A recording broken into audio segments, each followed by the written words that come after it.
my lifestyle in the UK. For me, it was a case of wanting a better work-life balance, wanting better property prices, and also looking at places where there was a lot of career opportunities. So through some research and a little bit of, I guess, networking with my friends, I realized that Canada was a real option. So Mm. at the time, I was considering South Africa, the US, Australia, and Canada. And Canada was the last on my list because of the temperature. I very much love the hot weather, and I just couldn't imagine myself in Canada because when I thought about Canada, my view of it was very limited. I thought snow, Mm. maple syrup, and some musical artists. That was all that Uh, was in my repertoire at that time. I had never stepped foot in Canada because, again, I just thought there was nothing for me in Canada. oh, But really? when I started having more conversations, it was obvious that actually this is somewhere that I need to visit. Mm. And so I did. And once I visited, I realized that actually a lot of my preconceptions about Canada were wrong. You know, it was a very lovely country, very beautiful, very diverse, very modern.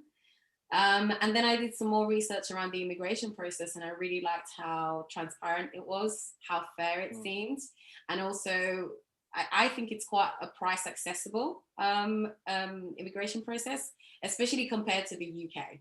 I really loved how quickly you could get a permanent residency, which for me is a big statement from the Canadian government that they value immigration, they value professionals, and they want those skills, and they want to give you Yeah, the best opportunity to feel like you're at home. So yeah. that is what attracted me to this country. In terms of the process itself, for me, it wasn't very linear, and that Mm. is because of my unique background. So at the time that I moved or was considering moving, at that time I actually had the Spanish passport. This was before Brexit. If anyone wants to talk to me about Brexit, we can do that separately. I don't want to take up your time speaking about Brexit because I'm very passionate about that as well. But I would actually say that was one of my biggest drivers was Brexit and the feeling Oh. of anti-immigration around that time within the Mm. UK. It just felt like right now the UK is not being very welcoming to immigrants. I consider myself to be an immigrant, even though I speak with an English accent, even though I could blend in, and it's a very diverse country. Mm. I felt like the mood was changing, and that made me consider my options. When it was clear that Brexit, the UK government didn't necessarily have a clear plan, it was also an accelerator for me to then look at options. I didn't want to be the last person in the queue when everyone realized it was a sinking ship. Oh, So yeah. that is what brought me here. And, I had to do a few things to get here. I had to change my nationality. I became Mm. British. One of the reasons I did that is because I wanted the security to be able to go back home. At Mm. that time, it wasn't clear what they were going to do with European citizens, right? So I wanted to make sure that if I came and it didn't work out, I had the option of going home without having to explain why I wasn't going back to Spain, if that makes sense. Mm. So Okay. that was a big part of the challenge, was waiting for that documentation to come through. Of course, I came through express entry. So because I was privileged enough to have visited before I arrived, I knew that I wanted to stay. I knew enough Mm. about the country that I thought I could make it work. It was similar enough to home. I didn't have a language barrier, and I could see that there were jobs because of my research. So I knew that I wanted to Mm. come straight away. So I went straight for the express entry and the skilled visa route. So um, for me, it was a case of waiting for my points to get Mm. my invitation. And once I had my invitation, it was fairly straightforward. But it took a year for my points to be called. Mm. Interesting. Well, I mean, I've met a lot of skilled immigrants who had come from the different parts of the world, and the one thing that I believe that like different immigrants have this sense of there is this um preference for immigrants from European countries, and the kind of the challenges that they face might be different from the challenges that immigrants from maybe African countries or from South American countries would face here in Canada. But for you, can you really give us the insight into the type of challenges that you face in terms of integrating economically? Um, how different is it for you in terms of even the culture, or is it something that you're able to blend in easily, or there's some kind of challenge, especially when it comes to the workplace cultures? How did you experience all these things? Is it, I'm trying to figure out if this is the same way we experience it, coming from Africa, Nigeria, and then, from a different culture entirely, right? It's interesting because before I came, you have a perception that it's an English speaking country, it's a North American country, that you're going to be familiar with the culture, it's going to be fairly Yeah. easy to integrate. And to some extent it is, in that it's familiar. But at the same time, there are nuances. And if you go into the situation thinking that you already understand it, you're going to be disappointed. So when I came, I tried to be really humble and approach it as if I was coming into a completely new environment. And that really helped me. Um, I was quite fortunate to have found help very early on, in that I made use of all the resources that were given. So when I came out of the airport, and they give you all those leaflets and they say, contact this group, contact that group, I actually sat down and I did that. So Right. I had guidance in terms of what to expect, where to shop, how to look for an apartment, all Right. of those essentials to get established. I really had to sit down and do it because I couldn't assume that I knew how to navigate. As simple as knowing which website to go to, Mm. those little tips helped. In terms of culturally, I would say Canadians are known for being very nice, right? They're known for being very polite and I guess approachable. Mm. But sometimes in the workplace, compared to the UK workplace, and it can sometimes come across as more laid back or more passive than I'm used to. So if you're Mm. someone who is used to a faster pace, which the UK is, they will squeeze you. Wherever you work, you're going to be working for that money. Here, the pace is a lot slower than what I'm used Okay. to. Also, the way that people communicate is a lot more, let's say, inclusive. Everyone should have a say. Everyone should be included, which is really, really positive. But sometimes what I find is, it's not clear who holds the pen. Mm. It can slow down the business process, or at least in my experience. But I am comparing it to the UK, right? So for the Canadian workplace, it of course works, but Mm. it compared to the pace that I'm used to, I find that things are slightly slower here. Mm. That's interesting. Yeah, actually, this is not the first time I'm hearing such. There was even a Canadian who actually told me that, because he's somebody who actually goes out a lot. He's been to Africa, he's been to other countries, and he just confessed and told me, look, you know, the the Canadians might not be as adventurous as the Americans, for obvious reasons, right? So she kind of told me about that. I knew, okay, well, it's first time I'm hearing that from a Canadian. And So I think maybe Canadians are more conservative, and by nature, because they're more conservative, that comes across in the workplace. And I mm, guess there's a fine line between being conservative and striving for innovation. So you really need a strong leader to be able to guide the workplace in order to make sure that mm, things keep moving. But at the same time, the Canadian market, you have really high barriers to entry in a lot of the key industries. There is definitely not as much competition. So mm, perhaps that's why people have the luxury of taking their time. And it really just depends on the organizational culture and what people are looking for. I'm still very new to this country, so I'm mm. trying to be humble and take everything in and be willing to learn. You can't Rome wasn't built in a day. You can't force everyone to work the way that you Yeah, yeah.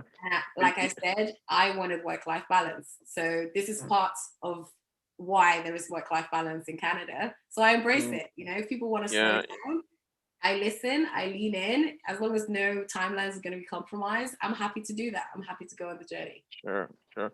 I tell you one word that I used to hear a lot, if it's not broken, then don't fix it. Have you heard that? That is definitely, I have heard that the most since I Oh went to. yeah.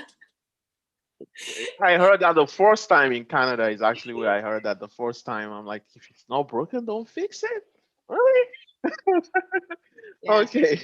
Well, let's ease a little bit into the career thing. So I know you're into the arts.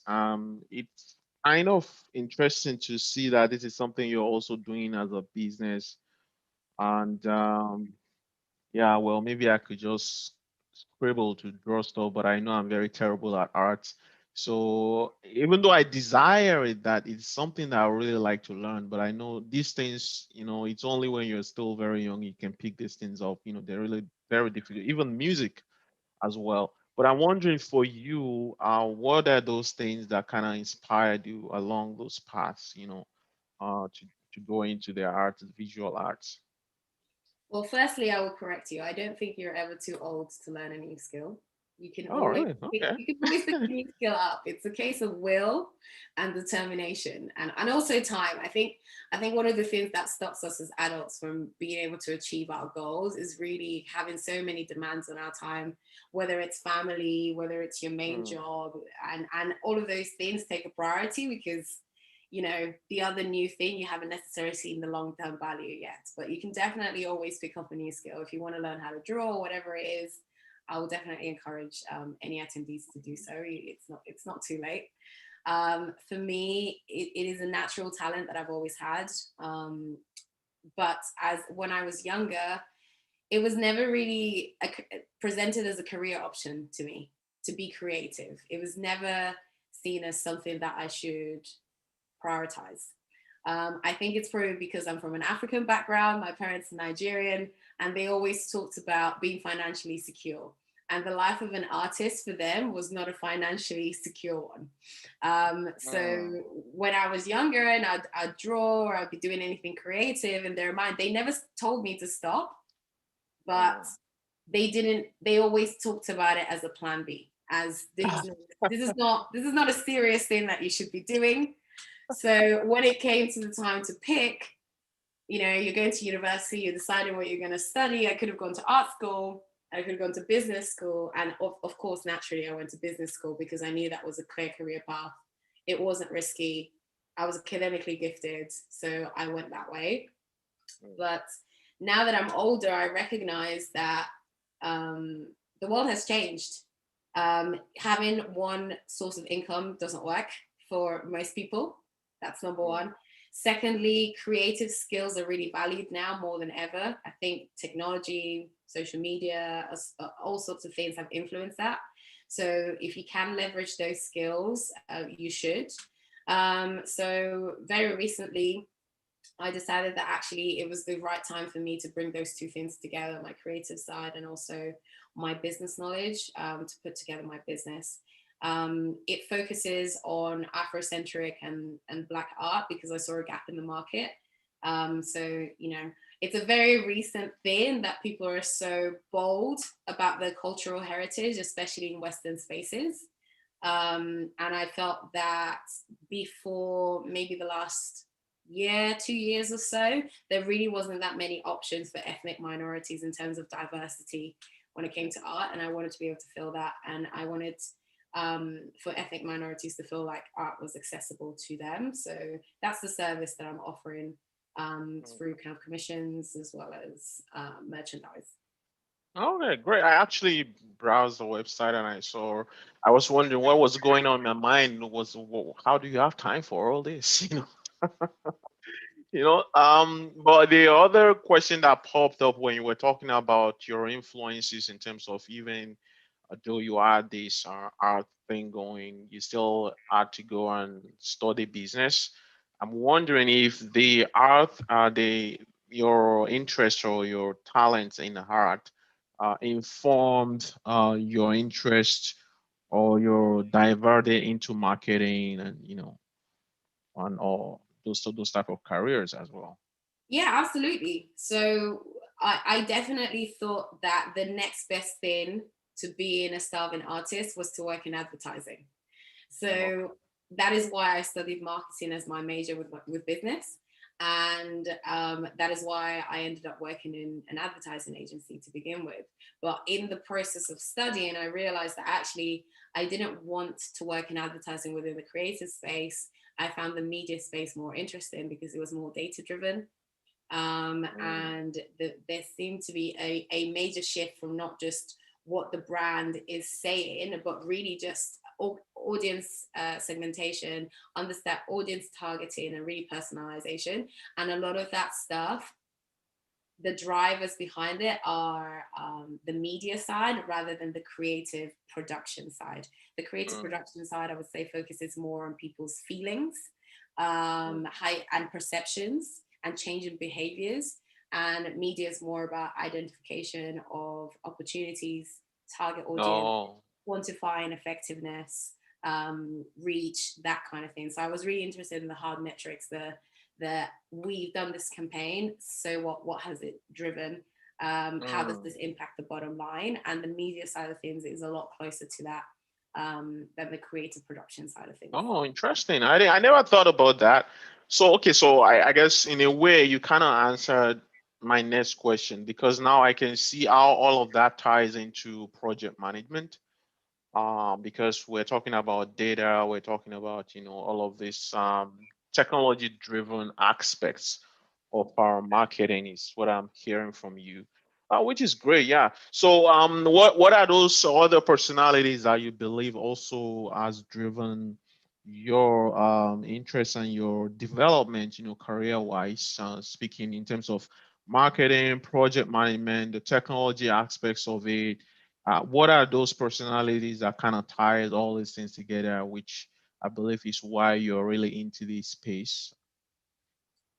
I think I always strive for excellence, and I'm someone who gets frustrated quite easily. So Oh, if something doesn't work for me, I instantly want it fixed. And I want okay. to know why it doesn't work and how it can be better. I think, Mm. and you can relate to this because you're Nigerian, your parents are never satisfied. So you kind of internalize that. And then it spreads in every other area of your life, you know? Mm. So when it comes to products, when it comes to experiences, I was always wondering why is this here? Mm. Is it having the desired effect? And what should it do? You know, marketing as its core, I think some people really misunderstand what marketing is. But when I studied it, marketing is the identification of a customer need and then satisfying that profitably. There are Mm. things that support it, so promotion, place, the product, etc. But if you think about what marketing is as its core, everything is marketing. And then you Mm. then start wondering, okay, why is this really satisfying that need, or is it satisfying the customer need? And Yeah. as a consumer, and I think probably our society today is the most consumeristic society that we've ever had. Everyone is very materialistic. There's every new gadget every month or so. And now that we have nothing else to do, we're nothing but our gadgets and the things that we have. You know, we're not even allowed to speak to people anymore. So those experiences are becoming even more important. Those interactions are becoming even more important. And I think that's where the focus came from, is just really being frustrated and also being curious. Mm. Mm.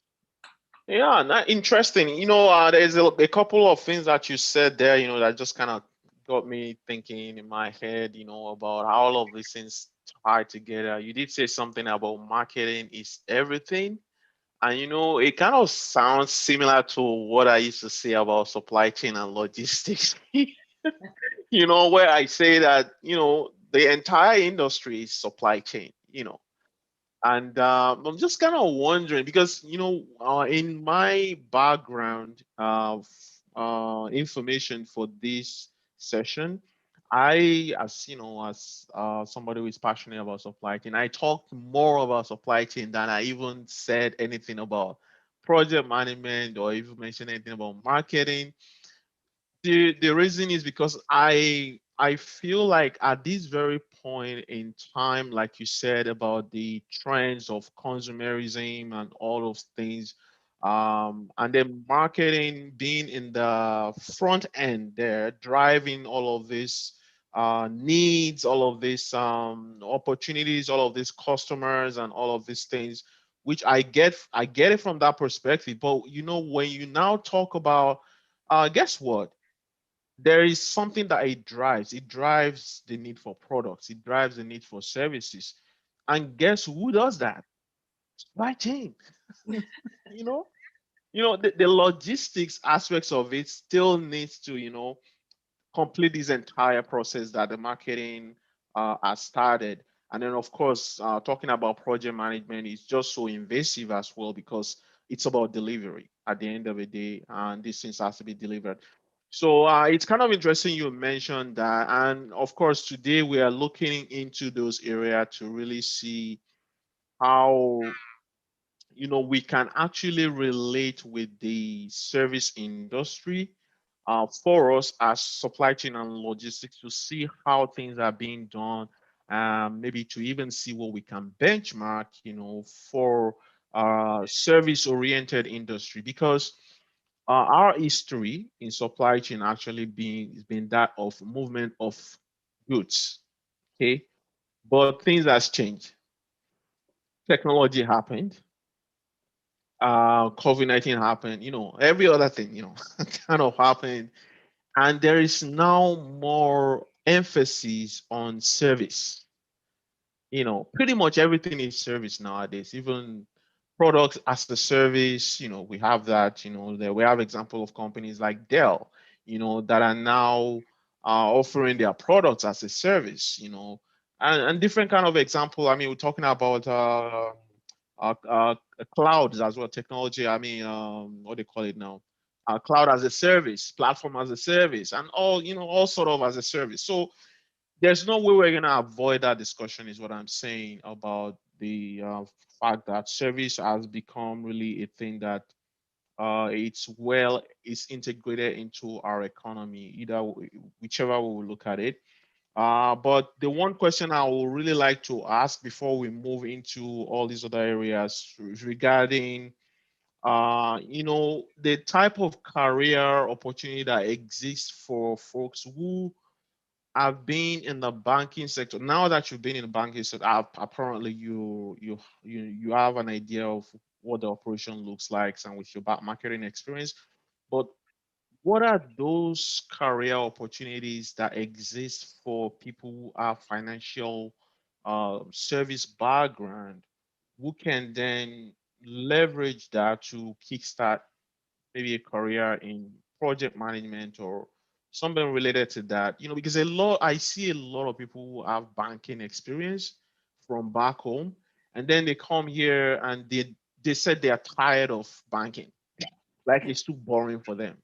Okay. So this is the reason why I'm asking this question. What are the kind of career that you think, you being a creative yourself, that you think would really be of interest to them to pursue in the financial services industry or some other service industry?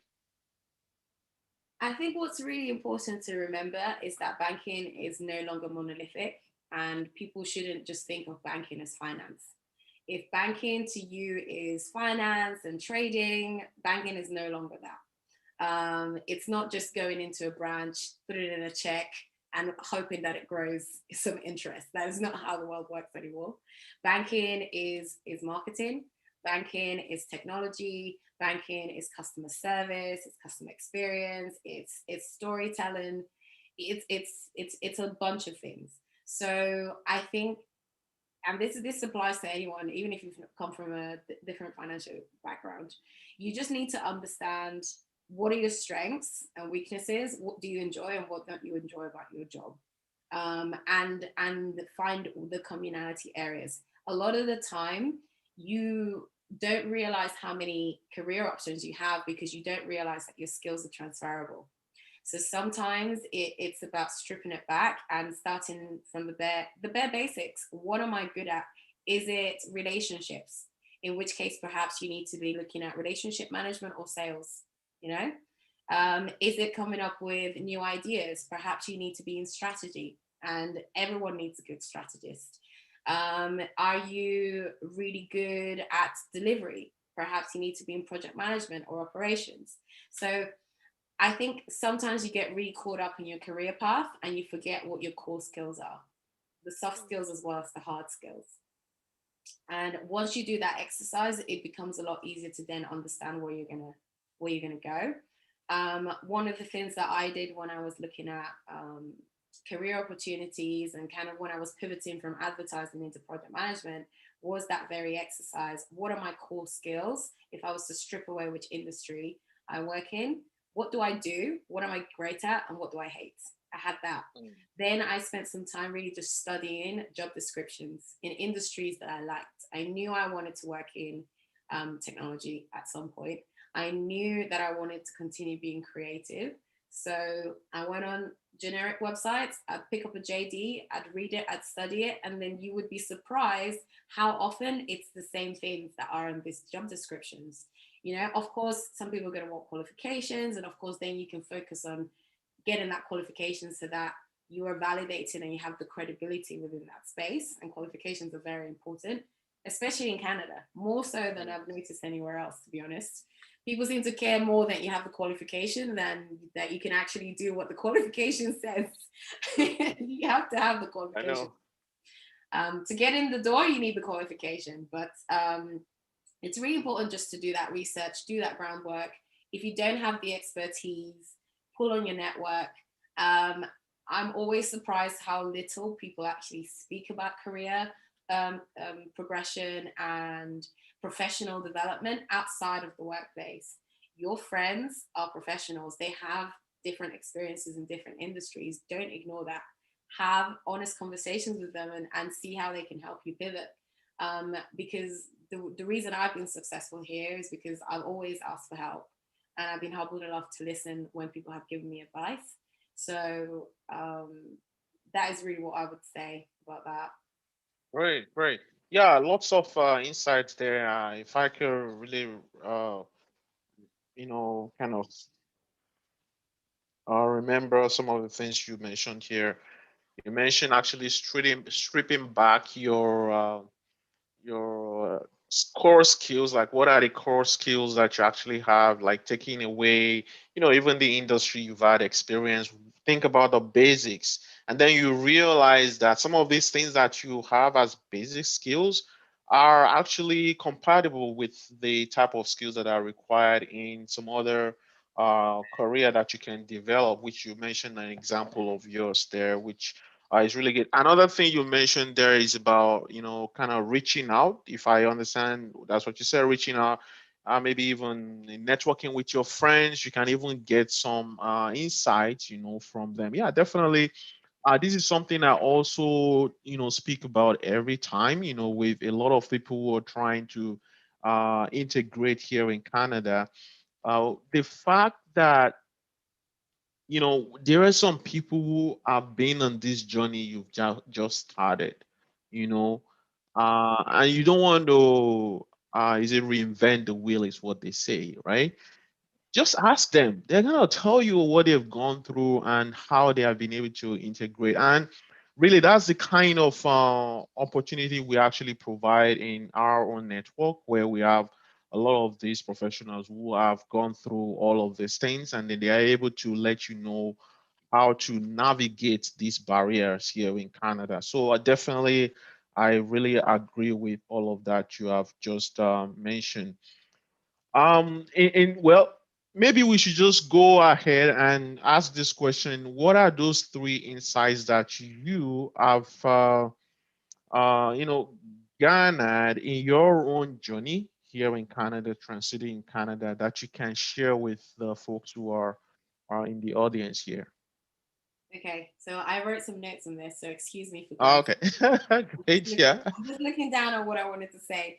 Hmm. So, number one thing that I've learned about Canada is networking is king. And people from all over the world will tell you, of course, networking is king. But I did not realize the value of the network until I got here. Previously, as soon as I left university, I went into grad scheme, and then I had recruiters calling me up. I haven't necessarily had to really plunge myself into starting from scratch. You know, your reputation just precedes you. People recommend you. People headhunt you. That was my experience job hunting. Mm. But when I came here, what I noticed is a lot of people wanted to talk to me, mainly because of my accent. People hear you and they go, "Oh, you're not from here." They want to speak to you, but the first thing they would ask you is, "What do you do?" Not Mm. not who are you, what are your hobbies, what are your interests, but what do you do? And initially, that was quite irritating to me. And so, why are people asking me what do I do? Because at that point, I was unemployed. I was fresh from the plane, and I did, it was I didn't have anything to say about what I did other than say I'm a project manager and I'm brand new. But those were the conversations that led me to my job. I had to say what I did to pretty much everybody. I remember even saying it to a homeless person. And I just thought maybe he knows someone. You just don't know. But having a conversation with everyone and valuing every interaction is really, really important part of networking. If Mm. you don't know anybody, don't be afraid to reach out.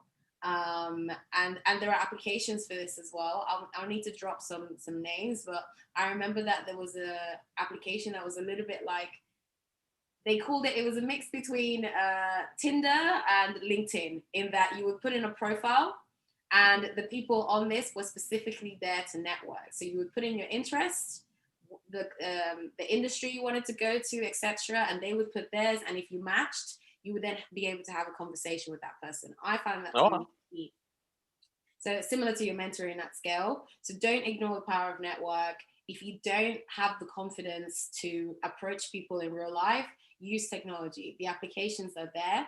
You might have to invest in some of the tools. Not everything is free. There might be a paywall, but you're investing in yourself. So you should Yeah. definitely do that.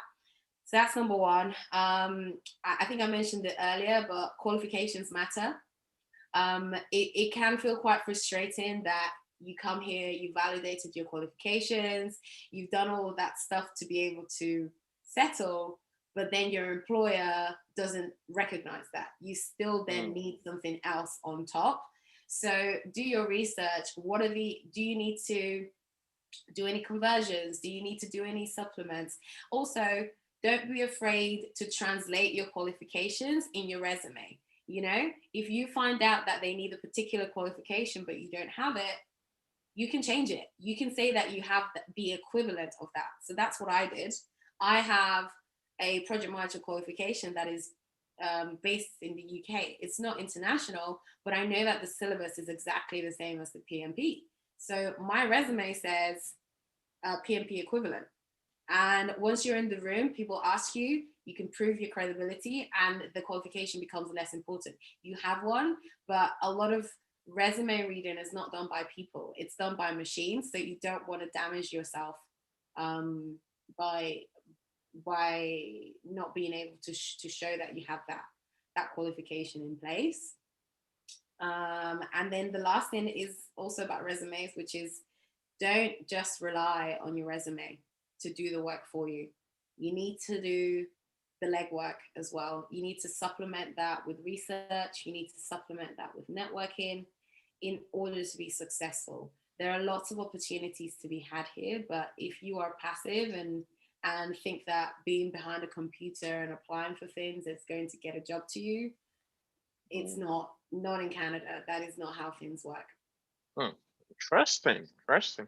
I mean, given what we already said earlier about, Canada, I used to say it. I honestly, I'm gonna confess here, I used to tell my mentees that Canada is conservative, honestly, because this is what I've observed coming into Canada. And what I would like to really point out in some of the things you've said here about how that is very critical for anyone who is trying to integrate into Canada is when we say somebody is conservative, what it means is that they will not take things on the face of it, like they won't take anything on the surface. They would rather like dig and see, okay, is it really the fact or something like that? Like it's like you're introducing something new to them. they will rather like, okay, well, wait a minute, I'm gonna have to check this out, So it's the same thing that I see with like immigrants trying to integrate here and relying solely on resume. It's not gonna work, you know. Because here it is, I'm looking at your resume, you are claiming all this big stuff, okay? And guess what? I've not even been out of Canada ever, you know? And then here is this guy coming from Nigeria, having all of this huge qualification. I'm gonna be like, well, I'm gonna have to check that out, because it doesn't really look like it's something that I can just evaluate on the surface like that. So this is the reason why you have to do the legwork that Ejiro is saying here. You have to go out. You have to. I call it social proof. You have to put out that social proof. If you don't put it out, well, you're gonna just be trying with the resume and you wouldn't be hearing anything back. It's what a lot of experience that a lot of us have had here in Canada. So just to confirm that your qualifications, if the qualification they're asking for is not exactly what you have, yeah, it's an equivalent. You go there and prove what you know. It's not really about the name of the qualification, it's about the stuff that you actually have, that you have to offer, the value that you can add. I think that's what's really very important.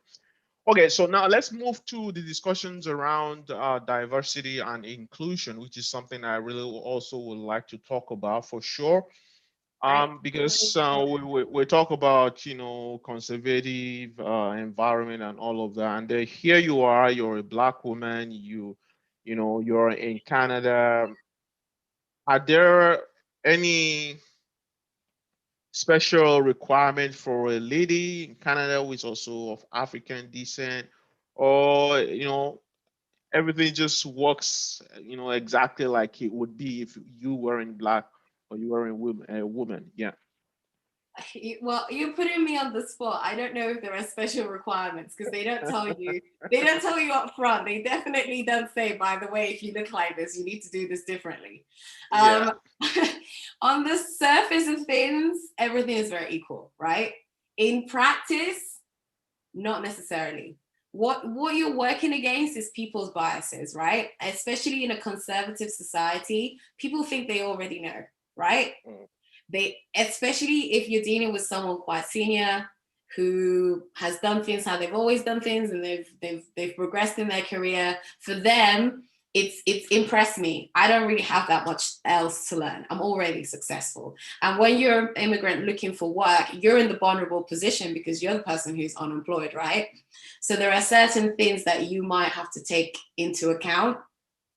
So for me, when I came, I know that there were a few compromises that I had to make in terms of, I would say, remuneration, because I think there were certain perceptions around what I could or could not do, or maybe perhaps doubts. I definitely felt like I had to prove myself more because I was an immigrant, to show that, yes, what I've said on my resume, I can now back up, and I accepted opportunities just to be able to prove that, right? Because they talk about Canadian experience here a lot, right? And then sometimes you wonder, what does that mean? Is it Canadian work experience? Is it being Canadian? What does Canadian mean? All of those things around it, right? I've heard other immigrants be told that they've been rejected from jobs because the employer felt that they wouldn't integrate into the team, and that's on the basis of just how they look, the background. Oh, well, you come from a country where the culture is very different to North America. We don't know how you're going to integrate with the team. It's nothing about their skills, but how they come across, So I would say that on the surface of it, nothing is different. But as an immigrant and as a Black woman as well, I've become very good at asking pointy questions. So I'm not afraid in an interview setting to ask a question about diversity and inclusion, to really ask about what what is it that you do that is going to help me integrate when I come, for example. How many people do you have in the organization that look like me? You know, how many people are in a senior position that are women? Companies are actually not used to people asking that in interviews. They're not used to you interrogating them. You need to use those interviews as opportunities to understand what culture you're walking into. In my case, I was really lucky because my line manager happens to be Black. So I instantly felt at ease. I instantly felt like, okay, hopefully this is not going to be a factor here, because I can see that they've already hired someone. He's of a senior position. I'm already relaxed that people can progress here. Okay. But you might walk into situations where that's not the case, and how you're addressed will make that known. I also make it very important to be, or will emphasize the importance of being authentic in your interview. I think you should speak how you normally speak. I know that people try to change their accents when they come to North America. Nigerians in particular are known for this. We love to sound fake American, and no one believes it. You know, go with your authentic self, because if you then change later on, it can cause an issue. Go present yourself with your accent, with your dress sense, and see how they react. If it's a positive response, then it's somewhere where you want to be, because where you work is more than what you do. It's also the people you do it with, and that really impacts your mental health, and that impacts your motivation, and therefore your ability to perform in a working environment. You spent most of your day at work, and now your work is even in your home. So these are things that you really need to consider. Of course, we all need a paycheck, and I know that I've settled because I didn't want to be unemployed. But if you can, bring these considerations, and don't be afraid to ask pointy questions during the interview process. It's as important for you to know about them as it is for them to know about you. Wow. That's quite interesting. I mean, in terms of the issue of diversity, honestly, I see a lot of organizations these days where they have all this marketing, about diversity and inclusion. The question that I wonder is there actually something they practice, And I see you mentioned something there that you need to ask these questions, during interviews. Like I always like to let people know, it's a two-way thing, right? You need to know if this is a place where you really can work, because you don't want to run into a situation where you sabotage your own health, over that little hourly payment, So, very interesting. Now, I'm gonna skip on that next question there so that we can at least touch on some of these digital innovation and customer experience questions. Because it's something that has been coming up lately also as one of the trends, now that we're moving more into product as a service and all these other as a service strategies. So here is the questions. To the earth's most customer-centric companies, Amazon's vision statement, and it becomes sort of a cliche in the industry as well, being customer-centric. How does a company use digital innovation, to drive this type of vision, being customer centric? Okay, so that's a loaded question. So I want to address it in parts. Let me see Okay, great. if Yeah. I can give you an honest response. Okay. So like with any strategy and any kind of unifying motto, what you want to be versus what you actually are can be slightly disconnected. Okay, so it's very easy to vent about the word customer centric. We think about our customers. Our customers are built in. Of course, they're at the forefront. But what decisions do you make when you're under pressure? I think that's really where you can tell if a organization is actually customer centric. Where do you put your focus? Is it on paid dividends, or is it on delivering value for the customer as the customer perceives it? Let's go back to what we talked about in terms of marketing being delivering something that is profitable but satisfies a customer need. Okay, so that really depends on which market you're operating in, what your competition is doing, etc., etc. So I do think that it is cliche because everyone aspires to be able to do that, but the truth is organizational culture and also market dynamics don't always favor being customer centric. And people will be afraid to tell you that because no customer wants to hear our operation does not take you into account. We are working hard to charge you as much as possible and make as much money as possible. No customer wants to hear that, but that is what corporations are here to do. If we're honest with ourselves, that is what corporations are here to do. Now we live in an age where customers are a lot more empowered, they're a lot more aware, and they have a lot more access to information than they ever have before. You know, certain types of information before used to be privileged. Now, with a couple of clicks, if a customer really wants to know, they can. They can find out who runs the company. They can find out the email address of that CEO. They can tweet them. They can embarrass them. You know, they can really make it known that they're unhappy if that is what they want to do. So this is where I guess digitization and technology is kind of disrupting what companies will traditionally do, because naturally companies have more power because it's an organization versus an individual, right? And depending on the market that you're in, you may not even have the law on your side, you know, like particularly in the US, corporation is king, right? The customer, you can sue, but you need to be able to pay for that lawyer to begin with. There isn't as much protection in the law to help you. So where digital comes in is really bridging that gap, giving companies the insights to do what they want to do, which is be profitable, and then also giving customers a way to provide that feedback loop so that the companies are then accountable for delivering what they said they would do. Okay, it makes perfect sense that if you deliver something that customers want, you will make money. But you also have to take into consideration what your toolkit has for you to be able to satisfy that need. You know, it's very hard to make big moves if you're a company that is not profitable. You may not be able to invest in the next best technology. It's very hard to make big moves if you aspire to be like an Apple, but your staff think more like, I don't know, what is a company that's really out of fashion? Let's call it accountants. But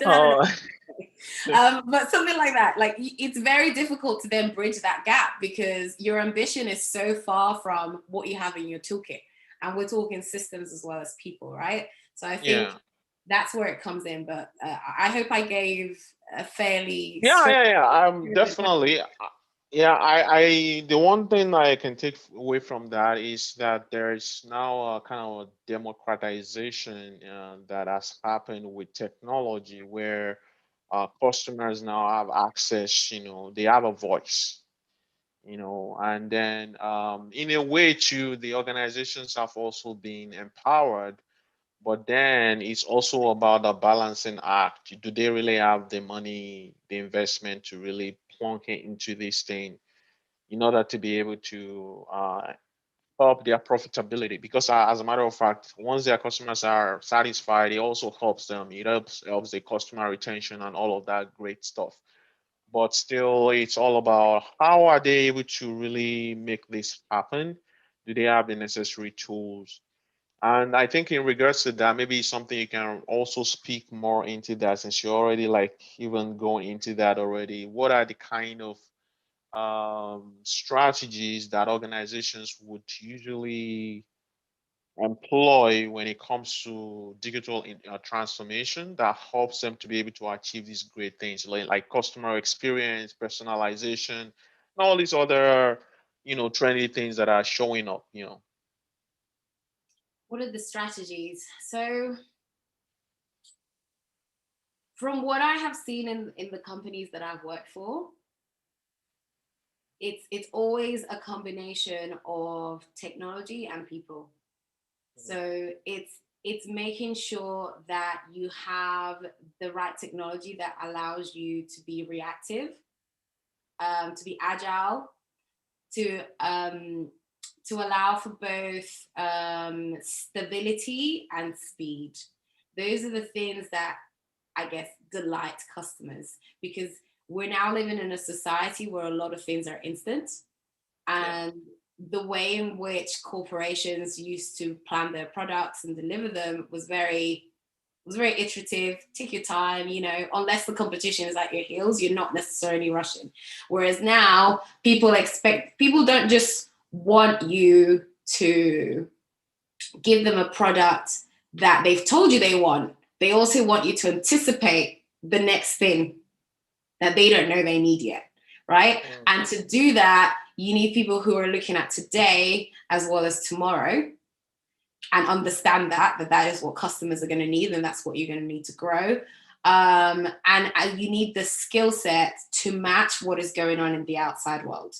You can't think that because you know you have a wealth of staff and they've been loyal to you for a long time and they're really skilled at what they're doing, that you have enough to really take on the current market, because trends are always moving and technology is constantly disruptive.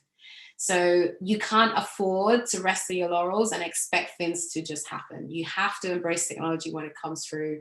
You have to test things, and you have to inspire people to understand why you are changing the formula that they feel works. And that's where I say the two things come into play. Often people forget the human side of change management, you know, the social side of change management. If people don't really believe or understand what they are doing, it doesn't matter how much money you throw at it, it doesn't matter how great your technology is, you're not going to get there. That's one of the reasons why a lot of these big companies bring in external resources, consultants, in order to help them to do that, because they don't necessarily have it.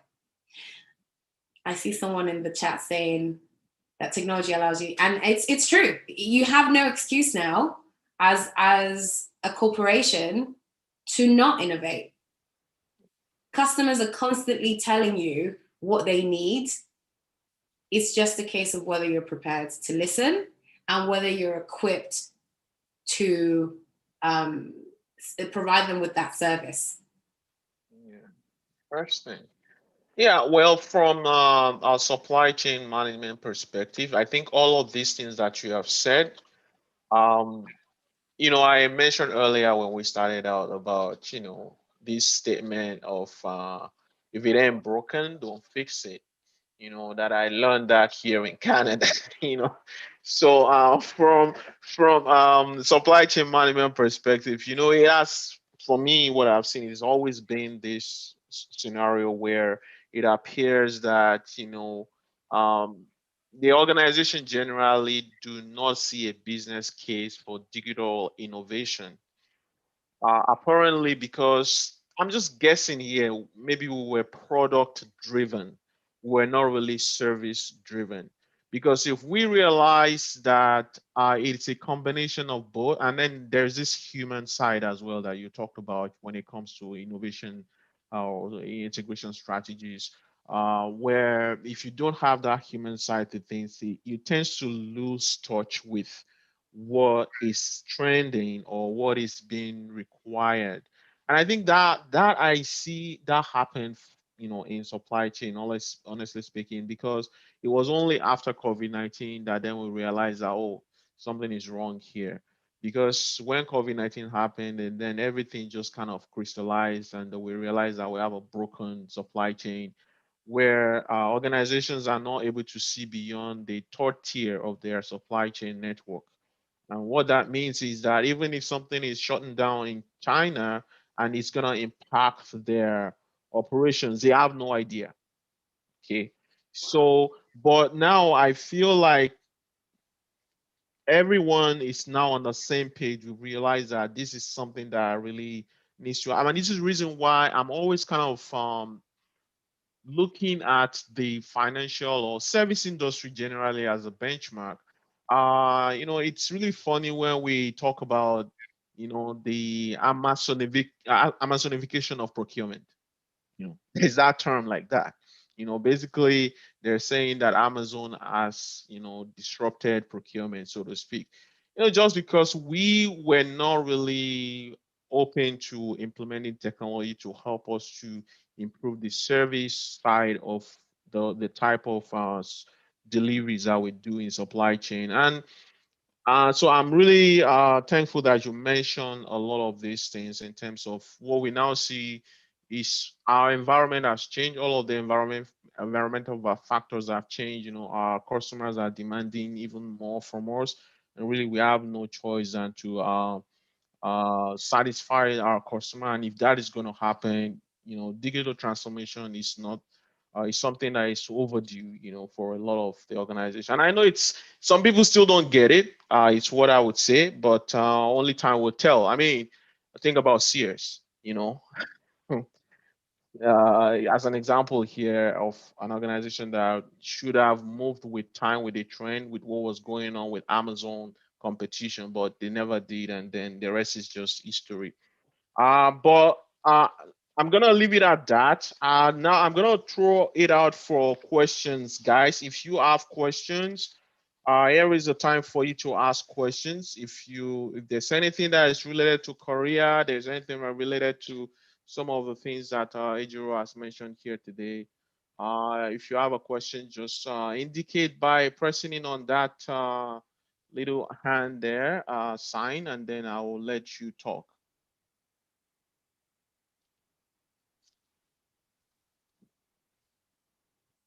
Anybody? And then there's also a question and answer box there where you can also throw in your question. If you prefer to just type, that's also okay. Just type in your question there.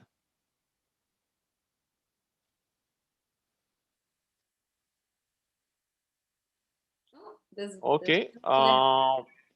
Okay. Allow. Okay. I think I did already.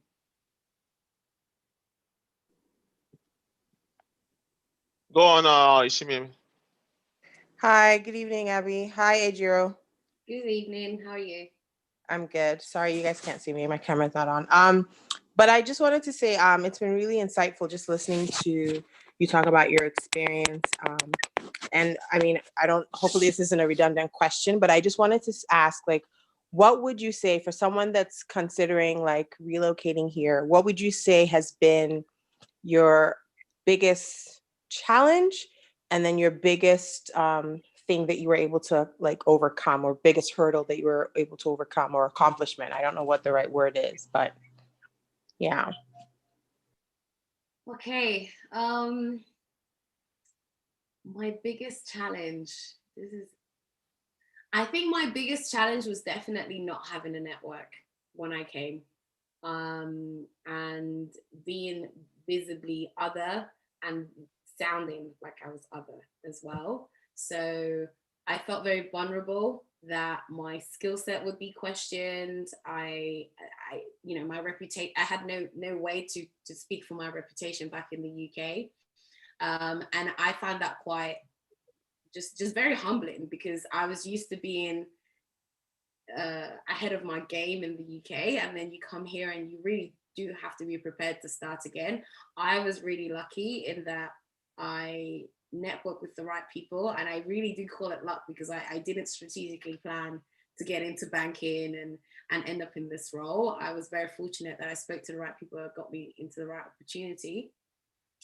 So I would say that for me was the biggest thing. And if I had known before I'd come, I would have asked more people around me in the UK if they had contacts here that I could speak to help me kind of orientate myself. Someone who could speak for me in rooms where I wasn't established yet. So that would have really helped me to have used my network in the UK because I didn't really have to rely on them as much. another really big challenge is finance. So I used to earn in GBP, and I'm very conscious right now that I'm earning Canadian. So the currency difference, it makes a big difference, I have to tell you. I don't know if people are ready for that, but like for me, I'm still adjusting every day. I'm just like, you think you've made a lot of money, and then I think about, I'm the oldest of 4 girls. I try to help out at home, and you want to send money home, or be part of the family and do your bit, and everything's halved. So that to me, it's very humbling. Exactly. There's personal commitments, the promises. My parents think I'm a superstar. They're like, oh, look at her. She went to Canada. She works for a big bank. She must be earning big bucks. And I always have to remind them, I am big bucks, but you have to slice them in two. So those perceptions around your success, and therefore what you can do for people financially, are definitely something that continues to be a challenge. But at the same time, how would I encourage people to come here? It's been better than I expected. This is probably one of the biggest risks that I've taken in my personal life, but everything has paid off, and it's taught me to bet on myself, which a lot of people are afraid to do. And I think you can't go wrong if you invest in yourself. It's always worthwhile. That's awesome. That's awesome. Thank you. Thanks, Ejiro. We really appreciate your time. I don't see any other questions here, and I don't see anyone also raising up their hands. But if you do still have any question, you can still ask. But Ejiro, we really appreciate the opportunity here to have you. Is Isimeme? Do you still have your hand raised or something? I'm still. Well, I just wanted to ask if Ejiro was okay with us connecting with her via LinkedIn. Yeah. Oh, sure. Oh, okay. Okay, thank you. I thought that was a normal protocol, right? You gotta ask. You have to still ask. Don't make assumptions. Okay. Yeah. Well. Okay. I'll put it out there. If you are there and you're wondering if you would like to connect with Ejiro on LinkedIn, go right ahead. And just in case you still have some other question, of course, that gives you another opportunity to connect on LinkedIn with Ejiro. Thanks so much, Ejiro, for the opportunity we had here to have you. And we're monitoring. We see you're doing great stuff. I didn't blow your trumpet earlier. You have some awards, from Scotia Bank. The best of the best of the best of the best. Thank you. And then you also have the one going on with the McKinsey Academy Leadership, Black Leadership. Is it what it's called? Did I get that right? Yeah, Black Leadership Academy. I believe that's what they call it. Okay, Black Leadership Academy. Okay, thanks so much. I would connect again. Hopefully, we will have you once again with us to see how things are progressing. And we really appreciate your time here. Hope you have a wonderful weekend. Tomorrow is Friday, so it's all good. And the rest of the guys here will join us. I really appreciate you joining us on this session. Well, keep connecting with our network because we'll always bring in different mentors, different experts to have this type of discussions about the industry and supply chain Canada. We also have our network, Supply Jobs Canada Network, where we provide mentoring to folks who are foreign trained and they are in supply chain and project management. It's always good to have that type of support, like Ejiro has mentioned several times here today. Connect, and we'll be glad to have you with us in our group. Thanks so much, guys. Isimimi, Maria, Michael, Kemiti, Lasu, Komi, and you have a great night. Goodbye for now. Thank you for attending, everyone. Yeah, bye. Thanks. Bye. Bye.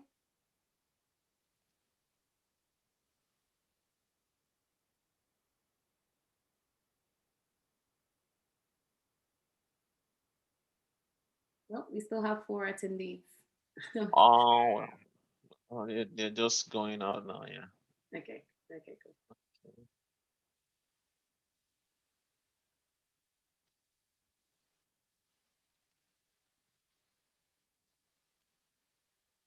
Okay. So how did that go for you? I hope it went well. I mean, for me, it was fine, but I was just like, I don't know if people